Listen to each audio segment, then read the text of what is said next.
विद्यांचे अधिकरण तेची वंदू श्री चरण श्री गुरूंचे ते नमस्कारुणी आता अभिनव वाग्विलासिनी जे चातुर्य अर्थ कला कामिनी ते शारदा विश्वमोहिनी नमिलिमिया. ओम नमो ज्ञानेश्वरा करुणाकरा दयाळा तुमचा अनुग्रह लादलो पावन झालो चराचरी. चला, कैवल्य सम्राट साधकांचे मायबाप ज्ञानियांचे राजे संतश्रेष्ठ ज्ञानोबरांच्या या अलंकापूर नगरीमध्ये पुण्यसलीला इंद्रायणीच्या तटी आज या ठिकाणी चालू असलेला हा अखंड हरिनाम सप्ताह आणि वैकुंठवासी हरिभक्तपरायण भीमराज महाराज गेटे यांच्या कृपाशीर्वादानं, त्याचप्रमाणे परमपूज्य डॉक्टर नारायण महाराज जाधव बाबा यांच्या कृपाशीर्वादानं आणि हरिभक्तपरायण आमचे परमपूज्य सुभाष महाराज गेटे यांच्या उत्तम उत्कृष्ट अशा संयोजनानं हा चालू असलेला अखंड हरिनाम सप्ताह, या सप्ताहाचं वेगळं असं स्वरूप असं आहे की बहुभाषिक कीर्तन महोत्सव असा आहे. बहुभाषिक म्हणजे आपण पाहतो की अखंड हरिनाम सप्ताह हा मराठीमधूनच आपण पाहतो. ही आपली प्राकृत किंवा आपली मातृभाषा आहे. पण हा चालू असलेला सप्ताह हा 4 भाषेमध्ये चालू आहे: हिंदी, इंग्रजी, संस्कृत आणि मराठी. आणि खरोखर आज आपण जर पाहिलं तर ही काळाची गरज आहे.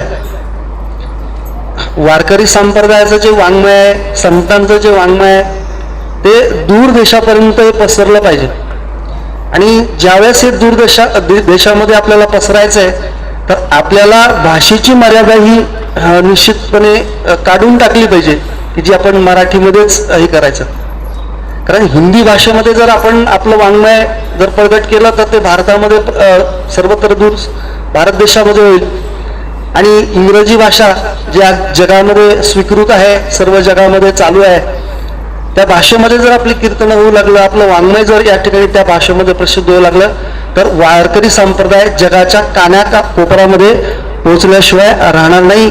आणि याचा स्तुत्य उपक्रम जर कोणी चालू केला असेल तर आमच्या हरिभक्तपरायण परमपूज्य सुभाष महाराज गेटे यांनी चालू केलाय. म्हणून खरोखर त्यांना धन्यवाद द्यावे. थोडे सर्वांनी टाळ्या वाजवून खरोखर त्यांचं हे करा. आणि आज या ठिकाणी अधिक मी प्रस्तावनेतून जाता आता आपल्या सेवेकडे वळतोय. कारण आपल्याला एक 33 ओव्यांचं चिंतन आपल्याला आपल्यासमोर सांगायचं आहे. यामध्ये आपण चिंतन पाहतोय ते 18व्या अध्यायामध्ये 18व्या अध्यायाच्या विषयी चिंतन पाहतोय. आणि आपण जर पाहिलं तर स्वामी विवेकानंद म्हणतात की Gita is a short, sweet and wonderful in the world. Gita ही शॉर्ट आहे, छोटी आहे. 700 श्लोक गीतेचे आपण जर पाहिलं तर ती गीता आपल्या खिशात सुद्धा बसेल इतकं छोटं स्वरूप त्या गीतेचं आहे. शॉर्ट, स्वीट म्हणजे गोड असं म्हटलेलं आहे. कारण का की अनंत जन्म हा जीव दुःखच भोगत आलेला आहे आणि या दुःख भोगणाऱ्या जीवाला सुखरूप करणारी, गोड करणारी अशी कोण जर असेल तर ती माझी गीता आहे. म्हणून शॉर्ट, स्वीट अँड वंडरफुल म्हणजे आश्चर्यकारक असा आहे की अनंत जन्म हा जीव भरकटत आलेला आहे, अनंत जीव हा फेरी करत आलेला आहे. परंतु या गीतेच्या श्रवण पठणानं किंवा अर्थ स्वरूपता प्राप्त झाल्यानंतर त्याला या ठिकाणी मोक्ष प्राप्त होतो. म्हणजेच आत्यंतिक दुःखाची निवृत्ती आणि परमानंदाची प्राप्ती स्वरूप जो मोक्ष त्याला त्या ठिकाणी प्राप्त होतो. म्हणून त्याला वंडरफुल, आश्चर्यकारक असं इथं म्हटलेलं आहे. गुरु मामासाहेब दांडेकर नेहमी म्हणायचे की तुम्हाला जर लढाईला जायचं असेल आणि अंगामध्ये जर चिलखत घातलं तर भीती आहे का मरणाची? नाही आहे. तसं हे गीतारूपी, ज्ञानेश्वरी रूपी जर चिलखत तुम्ही अंगावर जर घातलं आणि या संसारूपी लढामध्ये जर तुम्ही लढायला गेला तर तुम्हाला आता भीती आहे का मरणाची? नाही आहे. तसं हे ज्ञानेश्वरी रूपी, गीतारूपी हे चिलखत आपण अंगावर घालणं म्हणजे काय की त्याचे विचार आपण आपल्या अंतःकरणामध्ये धारण करणं हे खऱ्या अर्थानं या ठिकाणी याचं चिलकत आहे. आणि तेच मामासाहेब नेहमी सांगायचे या ठिकाणी. कारण ही ज्ञानेश्वरी किंवा गीता हे काय होत सातची शास्त्र, आत्मा अवतार मंत्र अक्षर, हे नुसतं बोलायचं शास्त्र नाही, तर साक्षात आत्मा अवतार मंत्र. प्रत्येक जी अक्षर आहे एका एका अक्षरामध्ये असे माझा रमाकांत, त्या ठिकाणी तुम्हाला आत्मस्वरूपाची प्राप्ती करून देणारे असे या ठिकाणी ते असणारे शब्द असे आहेत. आणि इथे आपण जर पाहिलं तर ज्ञानेश्वरीमध्ये एकूण 18 अध्याय आहेत. आणि या 18 अध्यायामध्ये आपण जर पाहिलं तर आज आपल्याला विचार करायचा तो 18व्या अध्यायाच्या विषयी आपल्याला विचार करायचा. आता हा 18वा अध्याय काय हो, तर हा 18वा अध्याय म्हणजे गीतेचं सारभूत तात्पर्य जर काय असेल तर 18वा अध्याय. संपूर्ण गीतेचा सार हे 18व्या अध्यायामध्ये इथं सांगितलेलं आहे. किंवा षडलिंग याचा जर विचार आपण पाहिला तर उपसंहार जे लिंग आहे, म्हणजे या गीतेचा उपसंहार जर कशामध्ये केला असेल तर तो 18व्या अध्यायामध्ये इथं केलेला आहे. आणि जो क्रमयोग, त्याला आपण कर्म, उपासना आणि ज्ञान हे कांडत्रय निरूपिणी याची जर उजळणी जर कशामध्ये असेल तर तीही 18व्या अध्यायामध्ये सांगितलेली आहे. आणि संपूर्ण क्रमयोगाचा म्हणजे कर्म, उपासना आणि ज्ञान अशा 3 कांडांचा विचार हा संपूर्ण गीतेमध्ये सांगितलाय. आणि तोच इथे आपण जर पाहिलं तर 18व्या अध्यायामध्ये त्याचाच विचार आपल्याला इथं सांगितलेला आहे. म्हणूनच विश्वमाऊली ज्ञानोबराय या 18व्या अध्यायाला एकाध्यायी गीता असं म्हटलेलं आहे. एकाध्यायी गीता म्हणजे कशी, तर कळस रूपी 18वा अध्याय जर म्हटलं तर आपण कळस रूपी, गीता हे जर मंदिर असं रूपक आपण जर केलं तर त्या मंदिराचा जर कळस काय असेल तर तो 18वा अध्याय हा त्याचा कळस आहे. आणि आपण पहा की एखादं मंदिर आपण त्याचं बांधकाम करतो, पण त्या मंदिराची परिपूर्णता किंवा पूर्णता ती केव्हा होते हो, ज्या वेळेस कलशारोहण किंवा कलश स्थापना त्या मंदिराची होते, त्याच वेळेस खऱ्या अर्थानं त्या मंदिराची परिपूर्णता होते. आणि त्याचप्रमाणे आपण जर पाहिलं तर गीतेमध्ये जर कळस जर काय असेल तर तो 18वा अध्याय. नाही तुम्हाला संपूर्ण गीता ज्ञानेश्वरी वाचता आली, 18वा अध्याय तुम्ही वाचा, संपूर्ण गीतेचं पुण्य तुम्हाला प्राप्त होईल, एवढं सामर्थ्य या 18व्या अध्यायामध्ये इथं सांगितलेलं आहे. आणि आपण पहा आपल्याला वारीच्या काळामध्ये पंढरपूर असेल, आळंदी असेल, आपल्याला नाही माऊलींचं दर्शन घेता आलं, नाही पांडुरंगाचं दर्शन घेता आलं, आपण काय करतो, कळसाचं दर्शन घेतो, कळसाला फेरी मारेल किंवा कळसाचं दर्शन घेईल तरी त्या ठिकाणी आपल्याला माऊलींचं दर्शन झाल्यासारखं आहे. तुकोबारा इथे या ठिकाणी म्हणतात की तुका म्हणे मोक्ष देखील कळस आहे की नाही, तात्काळ हा नाश अहंकाराचा असं म्हटलेलं आहे. बरोबर, तसं हा 18वा अध्याय नुसता आपण पाहिला, त्याचं पारायण जरी केलं तर संपूर्ण गीतेचं पारायण केल्यासारखं, संपूर्ण ज्ञानेश्वरीचं पारायण केल्यासारखं पुण्य किंवा त्यासारखं या ठिकाणी आपल्याला प्राप्त होत आहे. असा हा श्रेष्ठ असा 18वा अध्याय या ठिकाणी आहे. आता यामध्ये आपल्याला जो विचार करायचा आहे तो 55व्या श्लोकाच्या विषयी आपल्याला इथे विचार करायचा आहे. पैकी महाराजांनी आता खूप सुंदर विवेचन त्यामध्ये त्या श्लोकाच्या विषयी महाराजांनी केलेलं आहे. आता त्यातील उर्वरित काम या ठिकाणी मला आता पुढे करायचं आहे. तर आपण पाहिलं तर इथे भक्तामध्ये 4 प्रकार भगवंतांनी इथं सांगितलेत. हे काय, अर्थार्थी, जिज्ञासू आणि ज्ञानी. पण हा जो ज्ञानी भक्त आहे, ज्याला चौथी भक्ती असंही इथं माऊली म्हणतात, ही चौथी भक्ती म्हणजे ज्ञान लक्षणात्मक भक्ती आहे. ज्ञान लक्षणात्मक भक्ती. आता हा जो भक्त आहे तो भक्त देवाशी एकरूप होऊन या ठिकाणी तो भक्ती करतो. म्हणजे देव आणि भक्त यामध्ये आता काही भेद राहत नाही. देव आणि भक्त या ठिकाणी भेद राहत नाही. तो अनन्यतेने म्हणजे त्या ठिकाणी देवाशी तो अभिन्न असा असतो. म्हणूनच या ठिकाणी भगवंत म्हणतात की ज्ञानी भक्त हा अत्यंत श्रेष्ठ आहे. नवे नवे ज्ञानी भक्त हा माझा आत्मा आहे. माऊली इथे म्हणतात पहा की याईवरी पार्था माझी या भजनी असता तया ते मी माथा मुकुट करी. हा जो ज्ञानीभक्त आहे तो ज्ञानीभक्त माझा आत्मा आहे आणि त्या ज्ञानीभक्ताला मी काय करतो, माझ्या याच्यावरती मुकुट त्याला धारण करतो. कारण आपण पहा की भक्ती ही द्वैतामध्ये होते, पण ज्ञानी भक्त म्हणजे द्वैतामध्येच होते. भक्ती करण्यासाठी द्वैत असावंच लागतं. पण इथे पहा की ज्ञानी भक्त भक्ती करतो, पण ती भक्ती करत असताना कल्पित द्वैत आणि वास्तव अभेद, कल्पित दृष्टीने तो त्या ठिकाणी भेद करतो, पण वास्तवाच्या ठिकाणी म्हणजे अभेद असतो.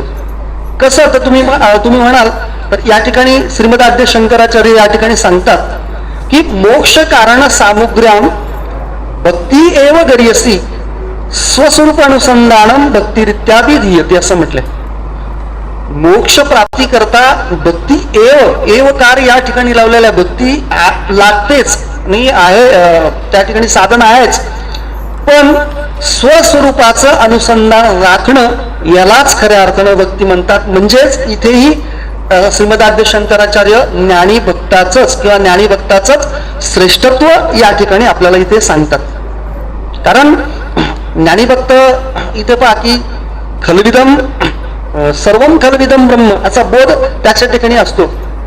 तुकोबरांच्या भाषेमध्ये जर आपण पाहायचं म्हटलं तर मी तो वासुदेव तत्वतः कळो येईल विचारिता असं आहे.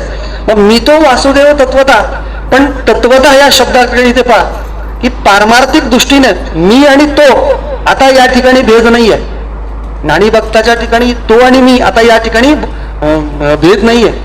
ते तू आहेस तत्वमसी महावाक्याचा उपदेश पुढे त्याला बोध या ठिकाणी प्राप्त होतो की हे कूटस्थ चैतन्य आणि ब्रह्मचैतन्य या ठिकाणी एकच आहे. उपाधीनं भक्त आणि देवाच्या ठिकाणी भेद आपल्याला पाहायला मिळेल, पण वास्तवाच्या दृष्टीने आपण जर पाहिलं तर तत्वतः जर आपण पाहिलं तर त्याच्यामध्ये आणि या भक्ताच्या मध्ये कोणताही भेद या ठिकाणी नसतोय.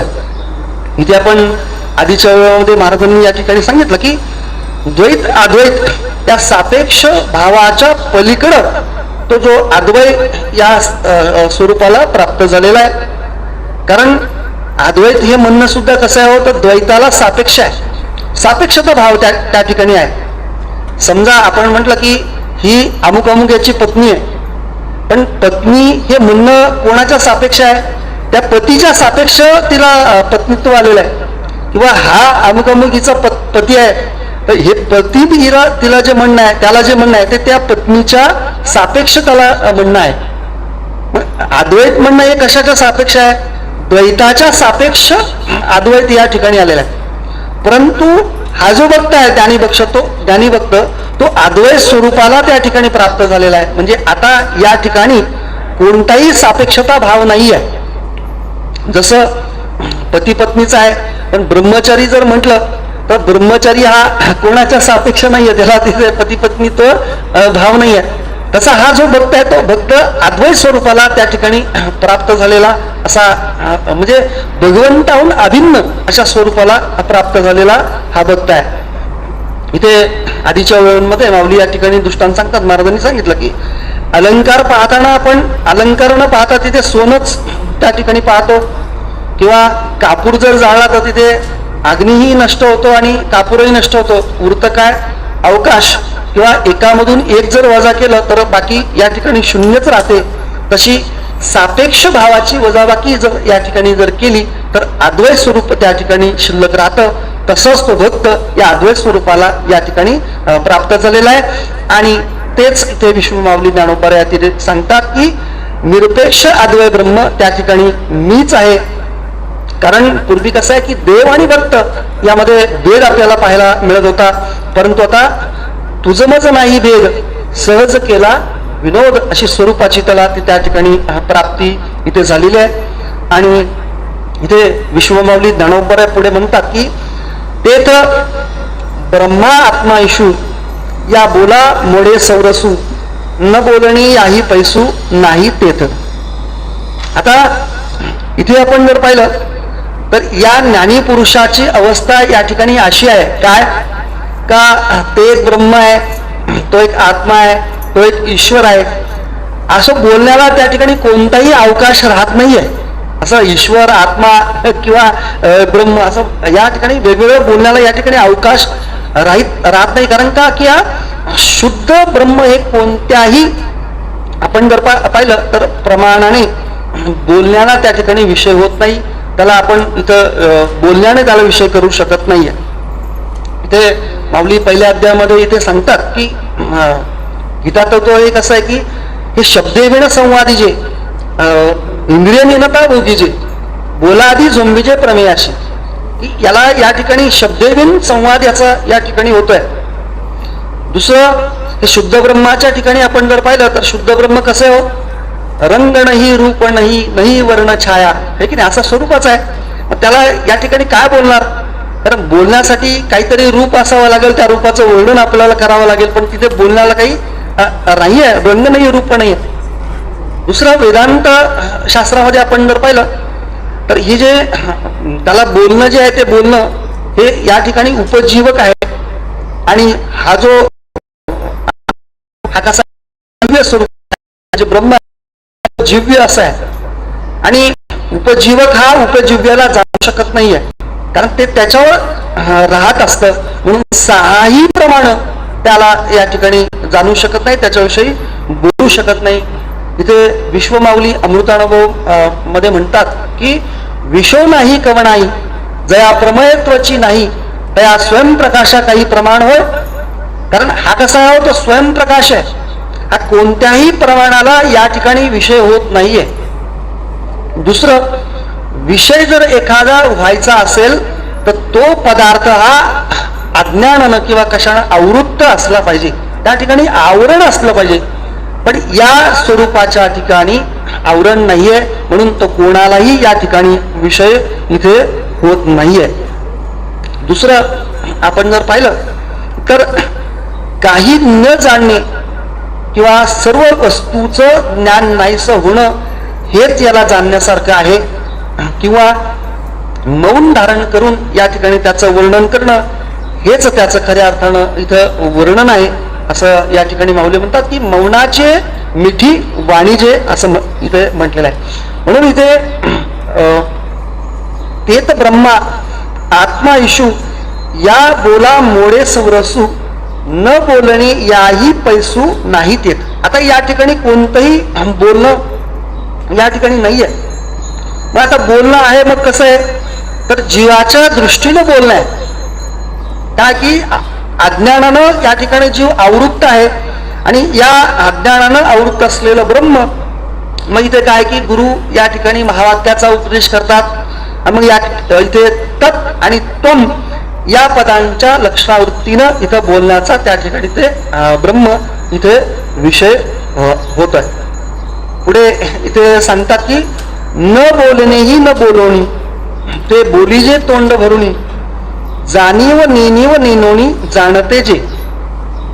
आताच आपण इथे पाहिलं की त्या ब्रह्माच्या विषयी बोलणे आणि न बोलणे हे दोन्ही वैखरी वाणीने न बोलूनच. आता तुम्ही म्हणाल हे तुमचं बोलणं म्हणजे माऊलींची जी भाषा आहे ती आता थोडीशी न कळण्यासारखी काय की ब्रह्माविषयी न बोलणे आणि परत बोलणे. म्हणजे उदाहरणार्थ आपण जर म्हटलं तर काय तुम्ही जेवले का, ते म्हणायचं नाही, आणि जेवलो नाही, जेवलो. आपण तुम्ही जेवले का, नक्की काय नाही का जेवले. मग इथे बोलणे आणि न बोलणे. पुन्हा इथे म्हणतात की वैखरी वाणीने न बोलून. आता वैखरी वाणीने न बोलून असं कसं होईल, कारण बोलणं हे वैखरी वाणीनेच होईल. मग त्या वैखरी वाणीने न बोलणं असं कसं या ठिकाणी होईल, कारण न बोलणं म्हणजे काय की वैखरी वाणी तिथं बंद होते असं न बोलणं इथं आहे. म्हणजे विश्वमाऊली म्हणतात की वैखरी वाणीने न बोलून. मग असं काय, तर मग असं म्हणणं काय बाबा या ठिकाणी. तर मग इथे माऊली या ठिकाणी म्हणतात की अद्वैत भावानं आपण आपल्याशीच स्वानुभवानं तोंड धरून त्या ठिकाणी बोलणं यालाच खऱ्या अर्थानं इथं बोलणं असं म्हटलेलं आहे. म्हणजे आपल्याच अनुभव आपण या ठिकाणी घ्यायचा, पण कसा अद्वैत भावानं घ्यायचा आहे, आणि यालाच इथं बोलणे न बोलणे असं इथे माऊली या ठिकाणी म्हणतात. इथे पुढे जाणीव नेनीव नेनोनी जाणीजे ते. मग या ठिकाणी आपण जर पाहिलं तर जाणीव म्हणजे काय हो, तर जाणीव म्हणजे ज्ञान आणि नेणीव म्हणजे अज्ञान. ज्ञानाचा विचार आपण जर पाहिला तरी ते काय की अहम ब्रह्मास्मी किंवा मी ब्रह्म आहे या ठिकाणी ज्ञान, आणि नेणीव म्हणजे काय तर मी अज्ञानी आहे हे काय या ठिकाणी नेणीव म्हणजे अज्ञान, किंवा मी देह आहे हे या ठिकाणी अज्ञान. मग आता या ठिकाणी आपण जर पाहिलं तर जाणीव आणि नेणीव इथे माऊली म्हणतात की या दोन्ही या ठिकाणी कल्पनाच आहे. जाणीवही कल्पना आहे आणि नेणीवही कल्पना आहे. आता जर नेणीव कल्पना आहे ठीक आहे, समजू शकतो अज्ञान आपणित आहे, परंतु नेणीव कल्पना कशी असेल, कारण ज्या बोधासाठी इथे साधक प्रयत्न करतोय, जे इथे परोक्ष ज्ञान अपरोक्ष ज्ञान या ठिकाणी म्हणजे अहम ब्रह्मास्मी ही जी या ठिकाणी जाणीव आहे, ही जाणीव सुद्धा या ठिकाणी कल्पनाच म्हटलेलं आहे. संतश्रेष्ठ तुकोबारा इथे म्हणतात की तुका म्हणे अहम ब्रह्म आड येऊ नेदी भ्रम असं इथं म्हटलेलं आहे. किंवा भागवतामध्ये नाथ महाराज म्हणतात की अहम ब्रह्मास्मी हा अभिमान शुद्ध ब्रह्म नव्हे जाण, ते अहमपणे तेही कठीण तेही लक्षण अवधारी असं म्हटलंय. मग वास्तविक आपण जर पाहिलं तर अहम ब्रह्मास्मी ही जी या ठिकाणी जाणीव आहे ही या ठिकाणी कल्पनाच अशी म्हटलेली आहे. कारण आपण जर पाहिलं तर ही सुद्धा काय आहे की जाणीव आपली राहिली नाही पाहिजे. ज्यावेळेस आपल्याला बोध प्राप्त करायचा आहे, बोधाच्या स्वरूपाच्या ठिकाणी जायचं आहे, त्यावेळेस ही जाणीव सुद्धा उपयोगाची नाही आहे. कारण आपण जर पाहिलं तर ही सुद्धा इथे भ्रम अशीच म्हटलेली आहे. कारण का, कारण आपण भ्रमामध्ये दोन भ्रम सांगितले आहेत. एक आहे विसंवादी भ्रम. विसंवादी भ्रम म्हणजे संसार, या संसार किंवा जगताला आपण या ठिकाणी विसंवादी भ्रम असं म्हटलंय. पण अहम ब्रह्मास्मी हा काय या ठिकाणी विसंवादी भ्रम आहे. म्हणून जाणीव आणि नेणीव या दोन्ही या ठिकाणी कल्पना आहेत. आणि ते तर बुझिजे बोधू बोधे आनंदू घेते आनंदे. आणि या ठिकाणी काय करावं तर बोधानेच बोध जाणावा, आनंदानेच आनंद या ठिकाणी भोगावा, सुखावरी नुसदे सुखची भोगीजे. आणि सुखानेच या ठिकाणी सुखाचा अनुभव घ्यावा.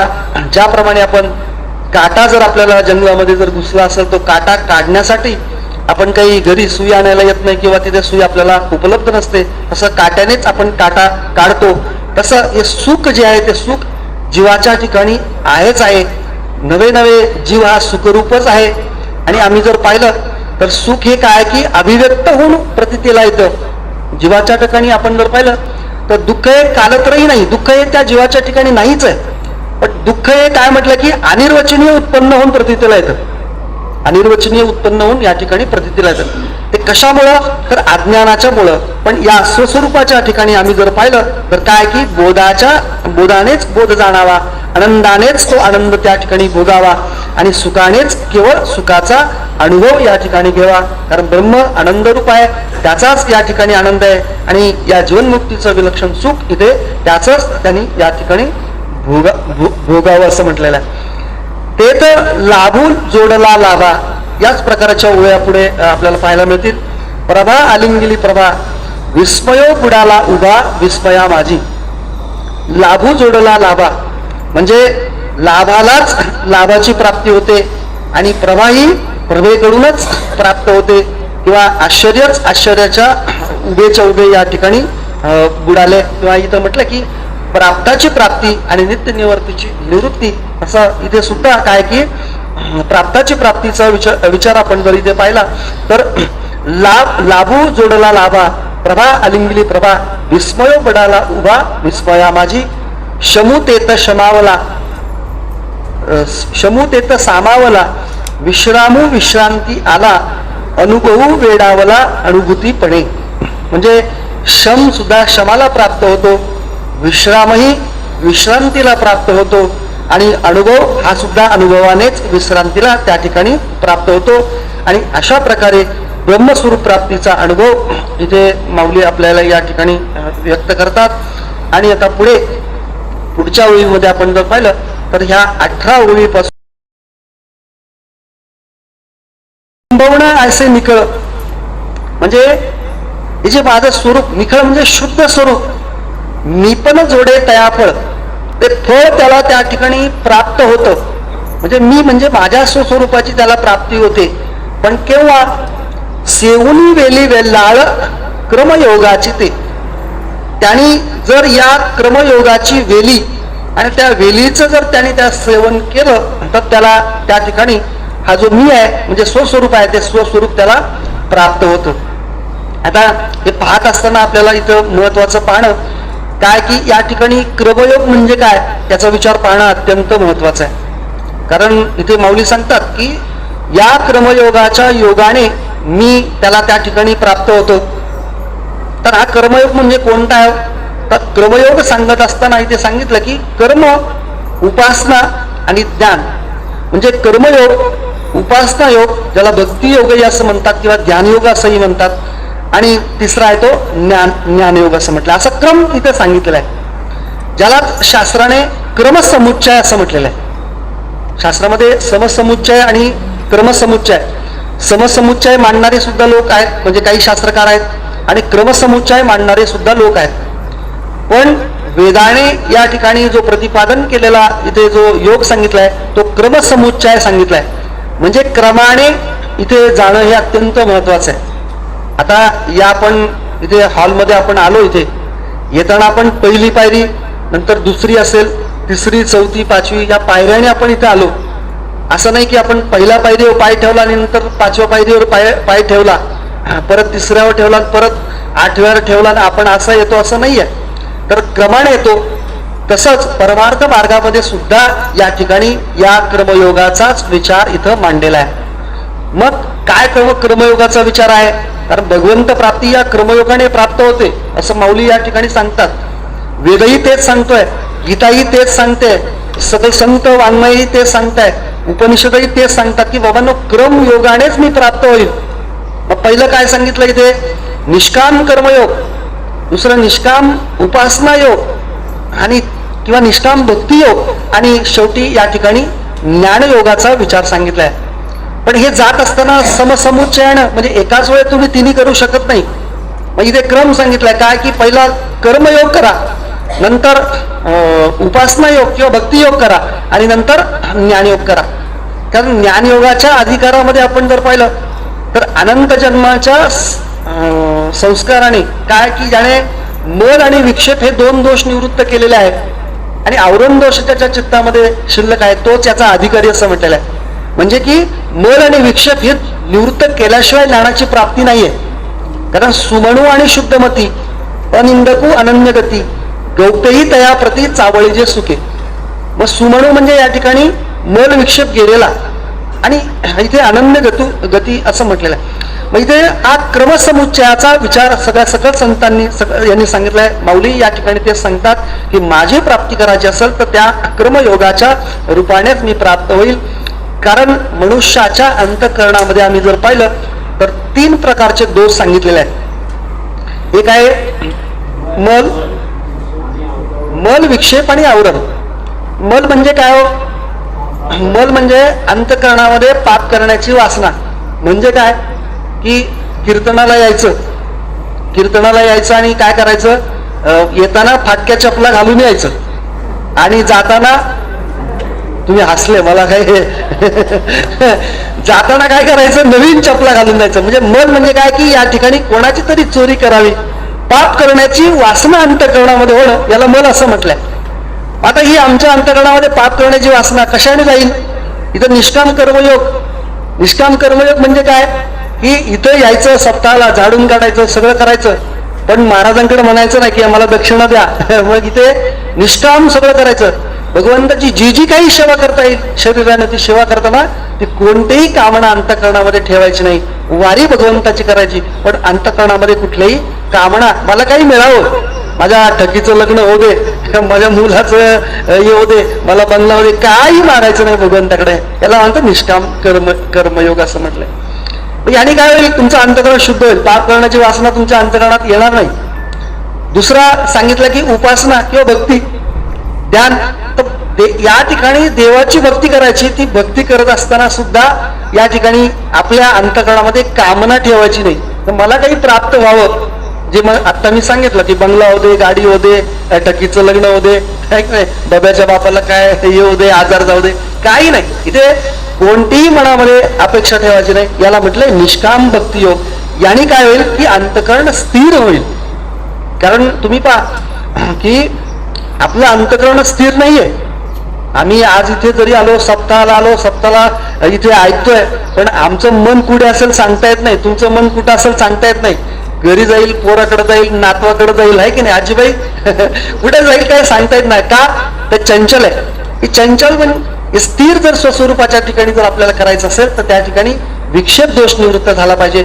मग इथे क्रम पहा कसा आहे की पहिलं अंतःकरण शुद्धी झाली पाहिजे, त्यानंतर स्थिर झालं पाहिजे आणि नंतर मग आत्मस्वरूपाचं ज्ञान या ठिकाणी त्याला होईल. आणि याच क्रमाने गेलं तरच मी प्राप्त होईल, अन्यथा प्राप्त होणार नाही. पुढे या कर्मयोगाचा विचार खूप सुंदर माऊलींनी इथे त्या कर्मयोगाचं फल पुढे आपल्याला सांगितलं आहे. कारण काय असं का सांगितलं मल विक्षेप आवरण? कारण आपण जर पाहिलं तर अधिकार भेदाने आपल्याला वेगवेगळी आपल्याला पाहायला मिळतात. अधिकार वेगवेगळा प्रत्येकाचा परमार्थामध्ये अधिकार वेगवेगळा आहे. मग कर्मयोगाचा अधिकारी कोण? भगवतामध्ये म्हटलंय काय? निर्भिन्नानाम ज्ञानयोगो नासीनाम हे कर्मसु तेषु निर्भिन्न चित्तानाम कर्मयोगस्तु कामिनाम. म्हणजे अंतःकरणामध्ये संसाराच्या विषयी आसक्ती आहे, विषयासक्ती आहे, तर त्यांनी काय करायचं? निष्काम कर्मयोग करा. तो कर्मयोगाचा अधिकारी आहे. त्याला संसारही खरा वाटतो आणि देवही खरा वाटतो असा मध्ये आहे. त्याला सांगितलं इथं भक्ती करा. हा उपासना कांडाचा अधिकारी आहे.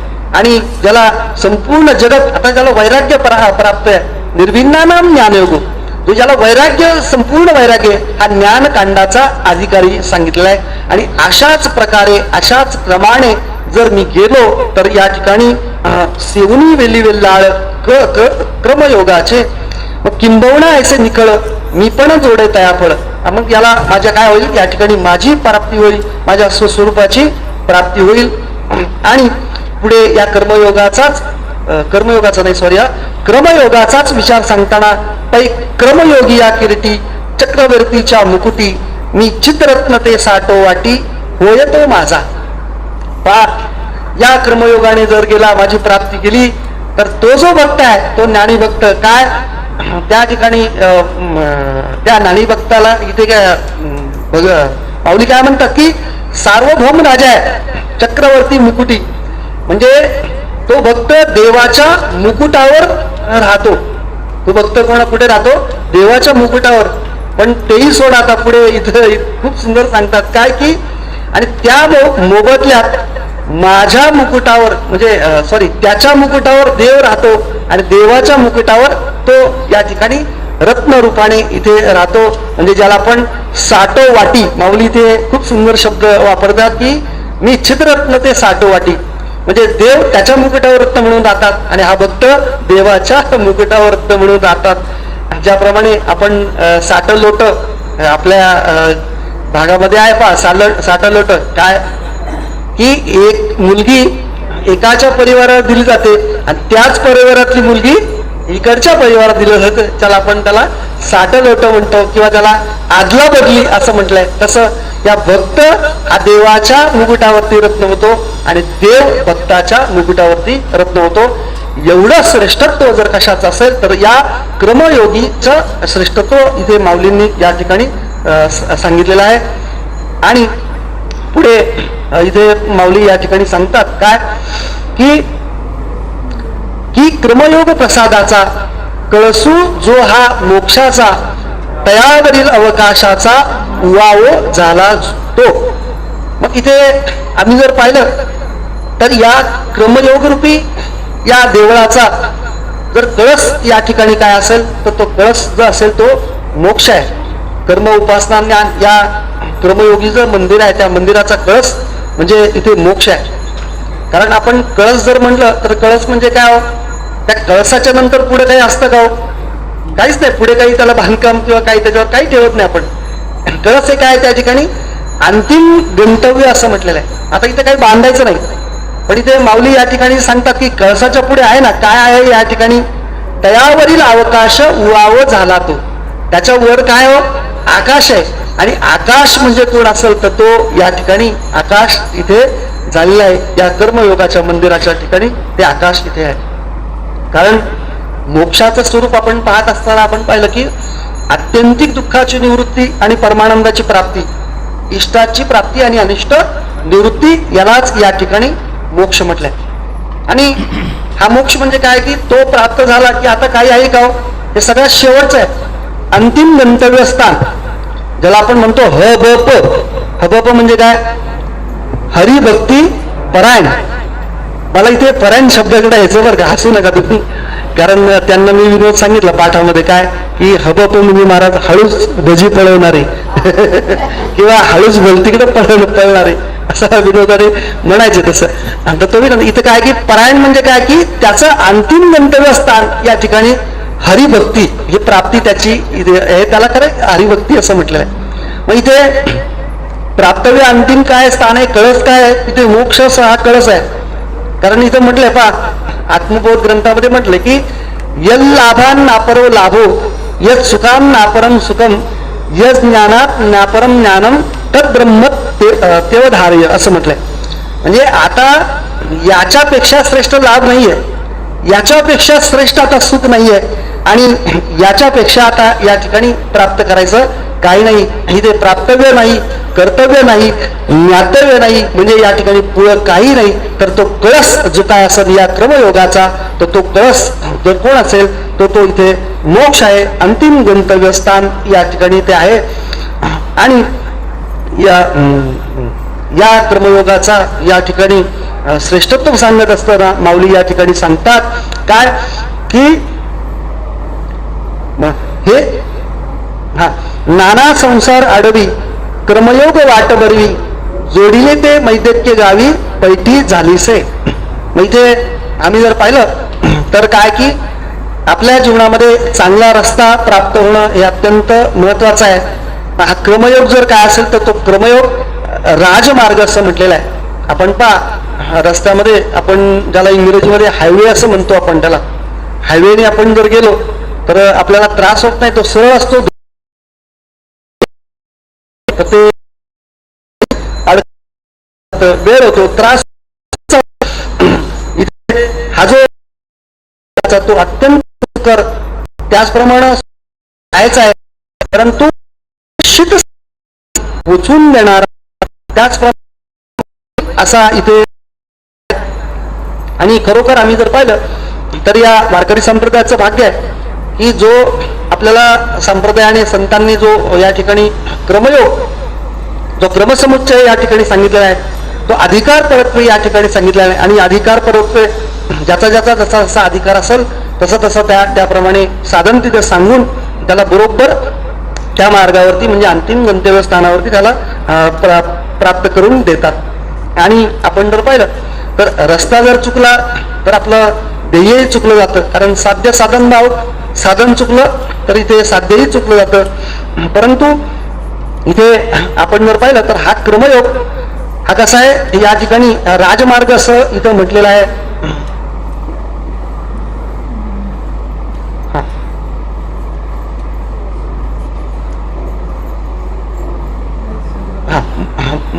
गावी हा क्रमयोगी वाट बरवी, कशावरून म्हणत होतो की वाट बरवी, अत्यंत या ठिकाणी राजो बरवी असं म्हटलेलं आहे. कारण आपण जर पाहिलं साधनांचा विचार सांगत असताना आपण पाहिलं तर ते साधन हे कसं असलं पाहिजे, तर निश्चित फल पर्यावसायी असलं पाहिजे.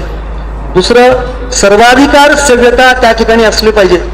तिसरं म्हणजे उपद्रव रहित असं असलं पाहिजे. आणि चौथं अनुभव सिद्धता त्या साधनाच्या ठिकाणी असलं पाहिजे. आता ही क्रमयोगाची वाट बरवी असं माऊली इथे म्हणतात.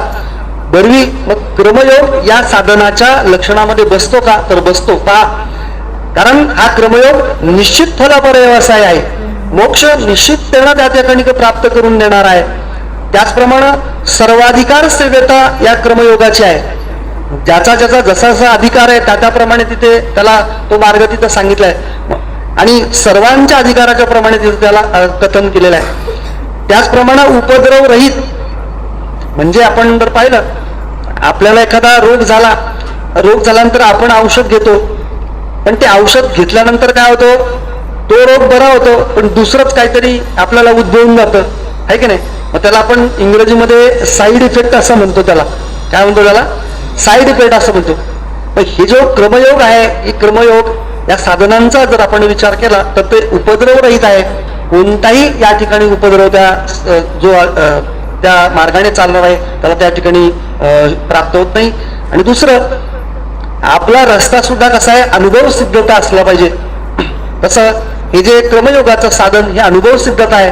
अनेक संतांनी, ऋषींनी, योग्यांनी या योगाचा अनुभव या ठिकाणी घेतलेला आहे. त्या अनुभवाने त्यांनी स्वस्वरूपाची प्राप्ती केलेली आहे. म्हणून नाना संसार अडवी योग वाट अडवी. मग काय करतोय क्रमयोग? जोडी गावी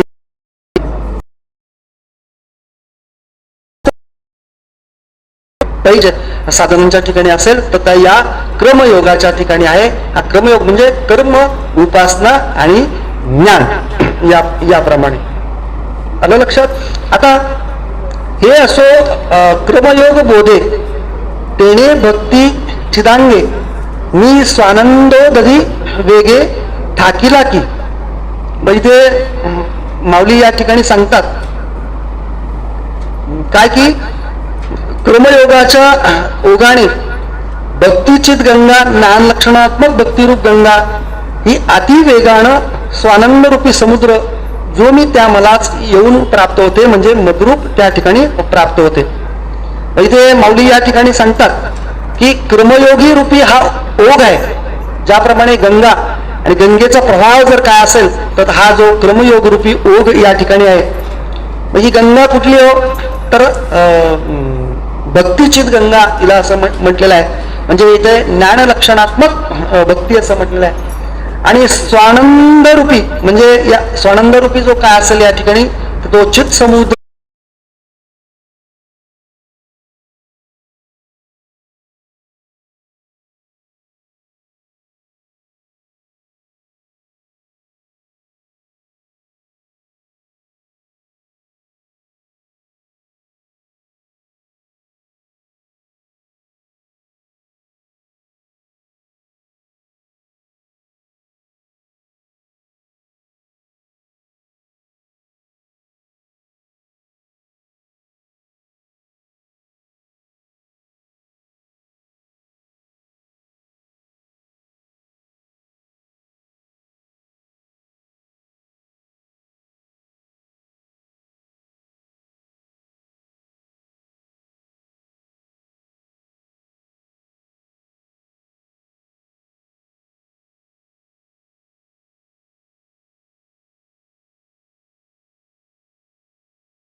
वारा काय करतो, ज्याप्रमाणे सूर्य जर आपण पाहिलं तर आता आभाळाचा दिवस आहे, तर या सूर्याला आभाळ काय करतो, झाकून टाकतं. मग आता इथे वारा तिथं आल्यानंतर काय होतं, वारा आल्यानंतर हे ढग सगळे बाजूला होतात. मग बाजूला झाल्यानंतर काय होतं, आपल्याला सूर्याचं दर्शन होतंय. मग वारा हा सूर्याला उत्पन्न करतो का हो, नाही करत. काय करतो, ढग बाजूला करतो आणि आपल्याला सूर्याची प्राप्ती करून देतो किंवा सूर्याचं दर्शन करून देतो. तसंच हातू बाबुळ गाडी तोय न करी, पाण्यावरती जर शेवाळ असेल आणि ते शेवाळ जर दूर केल्यानंतर काय होतं, आपल्याला त्या ठिकाणी पाणी दिसतं. तैसा आत्मदर्शनी आढळू असे अविद्येचा जो मळू, तो शास्त्रनाशी येरी निर्मळू मी प्रकाशे स्वये. त्याचप्रमाणे इथे या ठिकाणी विश्वमाऊली ज्ञानोबा या ठिकाणी सांगतात की तैसा आत्मदर्शनी आढळू, या आत्मदर्शनाच्या ठिकाणी आड जर काय असेल तर तो प्रतिबंध आहे. तो प्रतिबंध म्हणजे काय, की अविद्या किंवा अज्ञान हे जे आवरण आहे, ते आवरण ही गीताशास्त्र या ठिकाणी नष्ट करते. मात्र जो स्वयंप्रकाश आहे, तो स्वयंप्रकाश या ठिकाणी स्वयंसिद्ध आहे, त्याची प्राप्ती करून देत नाही. तर प्राप्ती त्या ठिकाणी आहेच, फक्त हा आड इथे काय की आत्मदर्शनी आढळू आहे, तो अविद्येचा जो मळ आहे, म्हणजे अविद्या आहे, ती अविद्या मात्र या ठिकाणी दूर करण्याचं काम हे गीताशास्त्र इथे करतं. म्हणून अग्नीचं शास्त्रे अविद्या विनाशाची पात्रे, वाचोनी न होती स्वतंत्रे आत्मबोधी. म्हणून इतर जी शास्त्र आहेत ती शास्त्र अविद्या नाश करण्यात, सर्वच शास्त्र आपण जर पाहिलं तर अविद्या नाश करण्यात काही अर्थानं काही अंशानं योग्य आहेत, परंतु स्वतः सिद्ध आत्मस्वरूपाचा बोध करून देण्यामध्ये मात्र त्या ठिकाणी ती स्वतंत्र नाहीत. पण गीता मात्र इथे काय आहे, ती स्वतंत्र आहे. ते काय करतं, अविद्येचं मळ नष्ट करतं आणि या ठिकाणी स्वस्वरूपाची मात्र होत नाही. ते गीतेमुळे ती सनात होतात. हे असो येणे शास्त्र हा उपाय भव्य विस्तारे, सांगितला जैसा करे घेऊ हे आत्मा. इथे या गीतारूपी शास्त्रेश्वराने इथे श्रेष्ठ अध्यायामध्ये आपण जर पाहिलं तर गीतेमध्ये मागील अध्यायामध्ये हेच इथे सांगण्यात आलेलो आहे. हाच विचार इथं सांगितलाय काय की इथे या अविद्या विनाशाची, अविद्या नाशाचं जर काय गीताशास्त्र असेल तर अविद्या नाश करण्याचं आहे. हेच मी मागे सांगत आलेलो आहे. आता पुढे तरी प्रथम श्रवणासवे अर्जुना विपाये फावे, हा भावो सकनवे दरुणी श्रीहरी. मग इथे प्रथम या श्रवणाबरोबर एकदा अर्जुनाने इथं ऐकलंय, परंतु तरीही भगवंत पुन्हा पुन्हा पुन्हा पुन्हा ते का सांगतात हो, कारण आपल्याला जर दृढ बोध करायचा असेल तर त्याला पुन्हा पुन्हा पुन्हा पुन्हा पाहावं लागतं, आहे की नाही. सतू नैरंतर्य दीर्घकाळ सत्कार सेवितो दृढभूमी, किंवा ज्याला आपण अभ्यास असं म्हटलंय, पुन्हा पुन्हा त्या ठिकाणी पाहावं लागतं. म्हणून इथे भगवंत सुद्धा पुन्हा पुन्हा त्या ठिकाणी तिथे सांगतात. तेची प्रमेय एक वेळ शिशी होवाव्या अढळ, सांगत असे मुकुल मुद्रा आता. आणि तोच सिद्धांत अर्थ शिष्याच्या अंतकरणामध्ये पूर्णपणे दृढ होण्याकरता भगवान श्रीकृष्ण या ठिकाणी मोकळ्या मनाने पुन्हा एक वेळा या ठिकाणी सांगतात. आणि प्रसंगी गीता ठावो या संपता म्हणून दावीस आद्यंता एकार्थ. आता या गीता समाप्त होण्याचा प्रसंग इथं आलेला आहे, म्हणजे 18व्या अध्यायाचा विचार इथं सांगितलेला आहे. पण इथे हे सांगत असताना उपक्रम संहाराची एक वाक्यता, कारण षडलिंगामध्ये आपण जर पाहिलं तर उपक्रमो उपसंहारो अभ्यासो अपूर्वता फलम अर्थवाद उपपत्तीचं लिंगम तात्पर्य निर्णय. मग इथे उपक्रम आणि उपसंहार याची एक वाक्यता इथं झाली पाहिजे.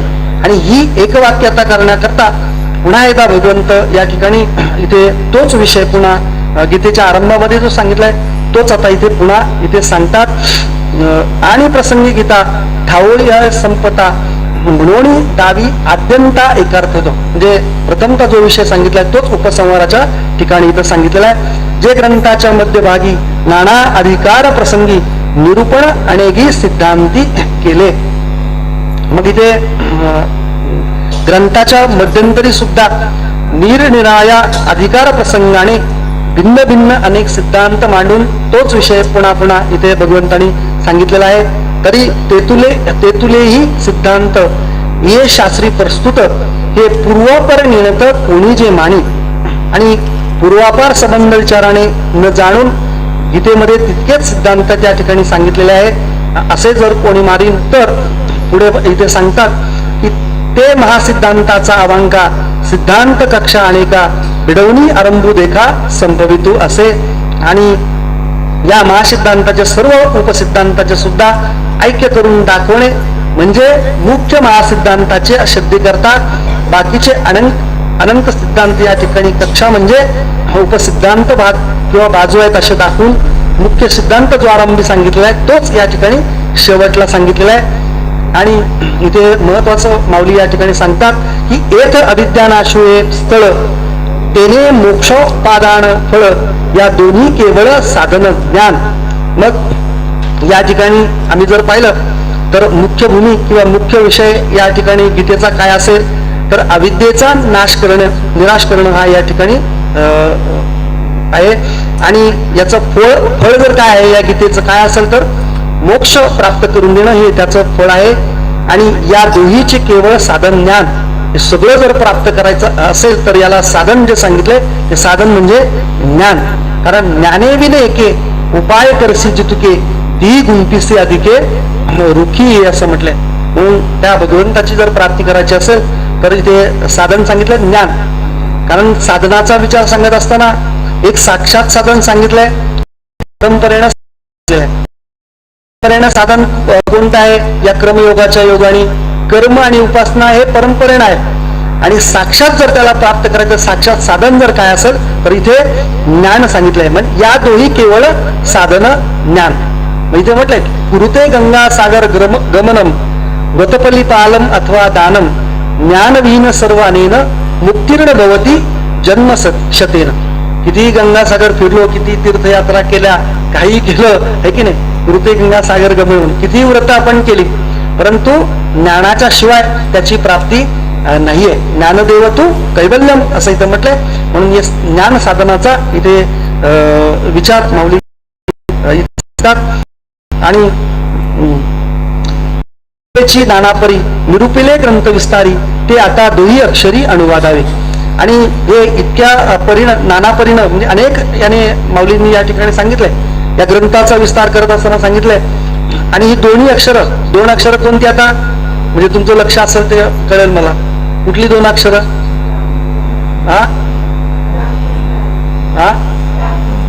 नाही दोन अक्षर कुठली ज्ञान.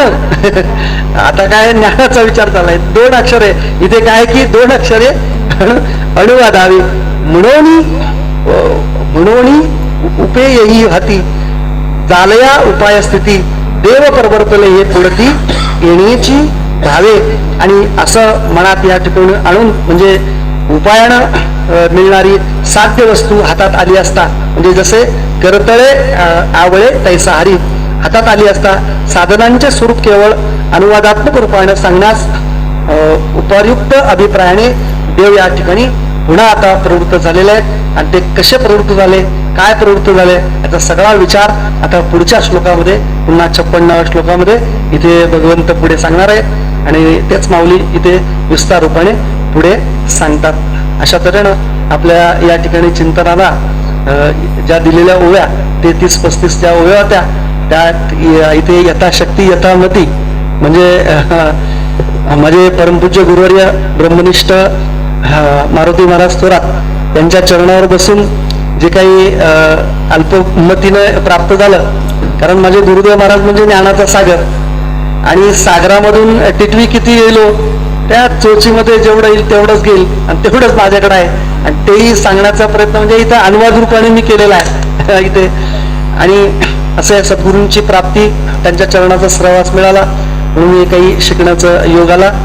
आणि आज खरोखर माझं परम भाग्य हे आज जे स्थान आहे आमचे परमपूज्य हरिभक्तपरायण सुभाष महाराज गेटे आम्ही अतिशय परम मित्र आहोत कसे की.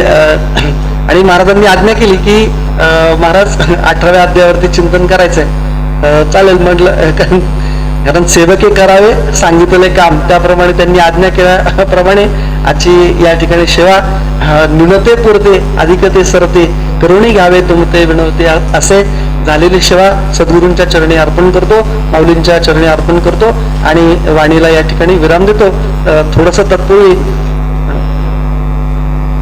आज खरोखर माझं असं भाग्य आहे ही प्रवचन सेवा या ठिकाणी सांगण्याचं, तर महाराज या ठिकाणी साक्षात आहेच आहे, परंतु माझे गुरु म्हणजे लहानपणी जे माझे गुरु आहेत वसुंधराताई नाटे आमचे गुरु तर म्हणजे आम्हाला शिकवायला होतं दुसरी आणि तिसरी मध्ये, तर त्यांच्या पुढेही सांगण्याचा असा योग आला. खरोखर त्यांना आणि तुम्हाला काय सांगावं पण एक आडवाद रूपाने इथं सांगण्याचा योग आलाय. आणि आमच्या या ठिकाणी चुलती